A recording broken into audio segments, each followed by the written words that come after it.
Everybody remembers Le Mans 66, the legend of Enzo snubbing Ford at the 11th hour in an attempted buyout, the subsequent decision to humiliate them at the most famous endurance race of all, the plucky little giant global corporation taking on the might of a tiny little race team from Italy and scoring that historic 1-2-3 at Le Mans. Documentaries and films have been made, a billion words written, and some fantastic cars have been inspired by that legendary race, including the Ford GT from '04 and this third generation GT launched in 2016. And that's really cool. But what happened in 67? Nobody remembers 67.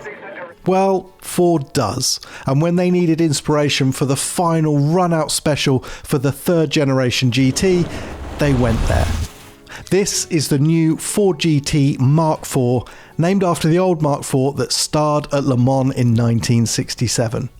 That car, often referred to as the J car as it adhered to FIA Appendix J rules, was a ground-up reinvention of the GT40. Lighter, more aerodynamically efficient, and with a new aluminium honeycomb chassis with bonded and riveted panels, it was conceptually a big leap on from the earlier cars and won Le Mans by 4 clear laps. The new Mark IV follows the same path. It's a track-only, long-tail, 800 horsepower monster, and today, well, it's all ours. Just as soon as Scott Maxwell, a class winner at Le Mans himself, tells me how it works. So that's your engage clutch button.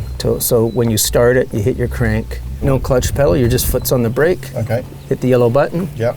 And then just drive away. So until you hit the pit lane limiter at whatever that is, 30K, 35K, the clutch will slip. So this is your master switch. Map, it controls your 3 engine modes. Yep. Map 1's around 500. Yep. 2's 600. And I believe 3 is around 800. 800. So it's a big difference, especially the last jump. Yeah. The most comfortable around Calabogie, because it's tight, is map 2. Okay. But you might want to play. But I would start in map 1 for a couple laps until you're comfortable with the power. Yeah. It'll feel actually underpowered for the amount of grip it has. Yeah. But that's a good way to learn. TC, I've got set at 6 at now. It's very easy adjustment, so you can play with that right now. Okay, so the higher you go, the more assistance you have. So I would say 6 is probably a good number. Not like 8, 9 is almost rain-like, and 1, 2 is when there's a lot of grip. On a good tire. Just now I was running 3. Okay, just to give you some relevance. Okay. But when I'm on a cold tire, I'll start at 5 or 6. It's fair to say there is much to learn, but the good news for me is there's no clutch to worry about, the gearbox will do auto upshifts, there's traction control and ABS for the carbon brake setup. I can play with the sharpness and aggression of the damper settings too. Okay, cool. Well, this is it.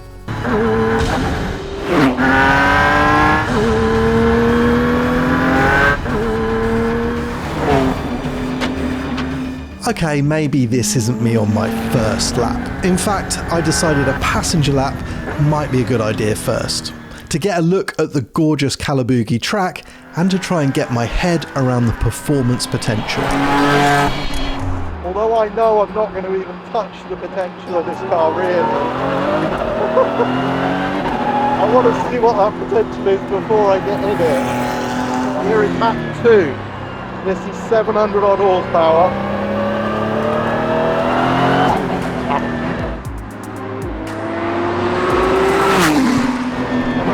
Sit back and enjoy it. And I do. No fear, just joy. The Mark IV feels so benign in Scott's hands, despite the extreme performance and the noise and vibration. It's just stunningly capable. I absolutely love some wildlife. I look like a groundhog. Well, I did this day again and again, that's for sure. Holy. So this thing makes a vivid first impression, and so it should. Just 67 of these gloriously distended, aero-focused Mark IVs will be built, and each will cost from $1.7 million. It really is the ultimate incarnation of this curious car.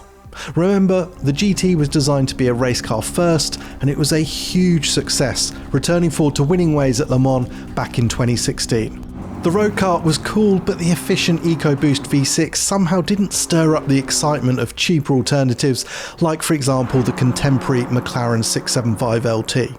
Well, now it's on another planet, an alternative universe of power, downforce, and frankly, cool as It has a longer wheelbase, a unique carbon fibre longtail body, a bigger 3.8 litre twin turbocharged V6 engine, Multimatics adaptive spool valve race suspension, Michelin slicks, and 1,090 kilos of downforce at 150 miles an hour, over 2,000 kilos at 200 miles an hour. Ford says it would lap Le Mans several seconds faster than the GTLM that won the 24-hour. It's more GT1 class than GTE or GT3 car, and calls to mind wild, rule-bending race cars like the Mercedes CLK GTR. Okay, this really is it. I have a pit lane limiter and a great deal of fear. Wow, it feels proper. Oh, it's got auto upshift. It's actually pretty cool, so I just have to worry about the downshifts. So, first impressions. It is light, the steering actually. I'm happy with that. Car feels so stable. Just struggling to see around the corner there. It's a thick pillar, okay, let's let it go a bit. Okay, yeah, you can really feel the difference between the map he was in and the one I'm in. But that's good, because I don't really want to be worried about traction too much. But so far it feels pretty conventional. The tyres immediately have a decent amount of grip. Yeah, it's got some grip. Wow, you really want to hustle it immediately. I'm going to resist the temptation to do that. And that's it, the last real sense or insight I offer for several laps. But I do start to fall very deeply in love with this car. Oh yeah, me, I could do this all day. Yes, that is fun. Ah! Yes! Eventually, I do rediscover my critical faculties. Okay. First impressions are so good. So I was in map 1 and I quickly progressed up to 2 because it just feels like it can take it. Scott told me the car would understeer, and I see maybe what he means because he's going at a pace higher than me. But I just find so much grip. The brakes, these carbon brakes are so good. Gearbox is lovely. And the car just responds. Not to being hurried, but just the more decisive you are, the car starts to come alive a little bit. Started to feel the rear move through the slower corners. I'm nowhere near through the quick corners. I've driven quite a lot of the supercars done up to be race cars, P1 GTR and stuff, great cars, but this is altogether different. It's a pure blood race car. The noise, the heat, the sensations, and the way it sticks through the fast stuff is absolutely epic. Before my new tyre run, I need a break. The Mark IV is intense. So let's talk to the creative and engineering force behind this car whilst I calm down a bit. How do you get from here to here? Well, first of all, I say via the Mark II. Yes, of course. Because there's this car, the road car, and then we did a track day version of it called Mark II, which was really this car with 50 more horsepower, more aero, big wing, but basically the same car, different brake, slick tires, and we went, wow, that's really good. And Sean and I and Tom, we're not done. This isn't the ultimate. That's not the ultimate version of GT. GT had so much to offer, but we felt that we owed the car, the GT, that final swan song, this thing. Okay, so you decide to take that big leap. Yep. What technology, what chassis, what brakes, etc. have taken that leap? The chassis made the leap. Like the tub, the carbon tub that we created at the beginning of this whole thing, which is a unique architecture, a different way of making one. They both got carbon brakes, but these are, you know, that's carbon ceramic, that's carbon. They're real, yeah. Yeah, they're real. They're real carbon. And then the engine, the race car and the road car and this car have 3 different generations of EcoBoost, because the race car engine was based off the Daytona prototype, which came long before the GT came along. So we kept the basics of the race car engine in the Gen 1. When we got to this car, it was the Gen 2 EcoBoost to come out, and that's what's in this car, and the Mark II.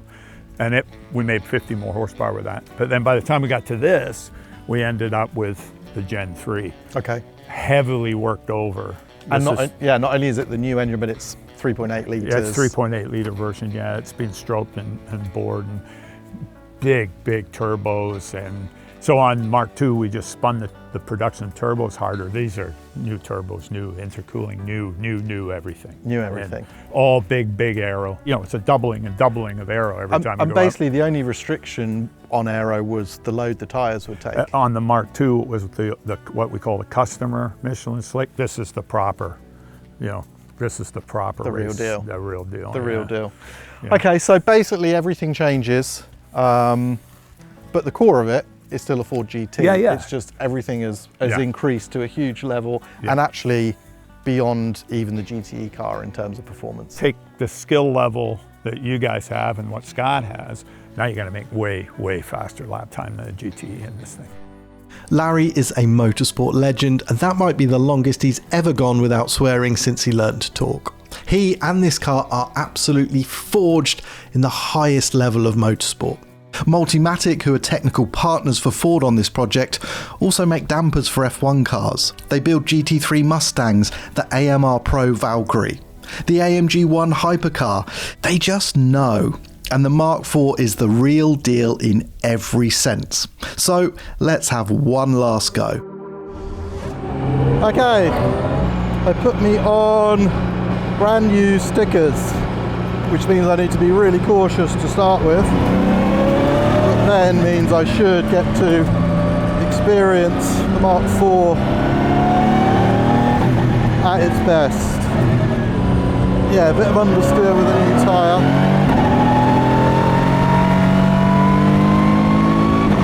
Also gone up on the adapter spool valve to give me a bit more front end. It does feel a bit sharper. So much grip to lean on. And it's the high speed that's really impressive. The way you can just get stuck into the car, just hang it in the quick corners. The hardest thing is to be patient in the slow corners, and I imagine that's where a lot of where the lap time would be, because it's still 1,250 kilos of car. You've still got to be patient, but in the quick corners with the aero, patience not really required, just balls really, and a bit of calmness on the steering wheel. I love the auto upshift. I didn't think I'd like that. Brilliant. You can just brake so late. Actually braking too early. You feel like you're taking liberties with it, but you're not really. Just hang it in. Oh yes. What a feeling. Just a bit too quick into there. Traction control just helping me when I'm clumsy. Haven't even hit map 3. Oh, there's map 3, there's the power. Woo-hoo-hoo-hoo. The The Mark IV on new slicks on an empty, flowing, old-school racetrack is pure fantasy. There are no weak links. The carbon brakes are shockingly good. The low-speed accuracy is incredible, and then as the aero starts to work, the sensation that the car is operating in a different zone to normal cars, even normal hypercars, is an intense and rewarding thrill. I'm suddenly dreaming of Silverstone or Spa to feel that high cornering load squeeze at an even more elevated pace. Plus, the engine has such attitude. What a thing. Lovely clean steering response. Phenomenal brakes. An outrageous amount of power in this engine, which can feel a bit too anemic in the road car really, has found its anger in this thing. It is a feast. And it rips. And just like that, it's over. My body is aching, my mind racing, and the Mark IV has me completely. I adore this car from top to toe, front to back. It's just a mighty, mighty thing and a vivid, super-powered experience. So authentic, so hardcore, so utterly beautiful. It carries the big banger, badass Mark IV name with total conviction, and it made me feel like a hero. I will never forget this car. Thank you, Ford, thank you, Multimatic, and thank you, Larry. Oh, I'm super impressed. Like the fact that you haven't been here before, and we stuck you in that thing. We're impressed. Okay. I'm available for Le Mans, bronze driver. Are you bronze? Are you bronze? I can be a bronze, yeah.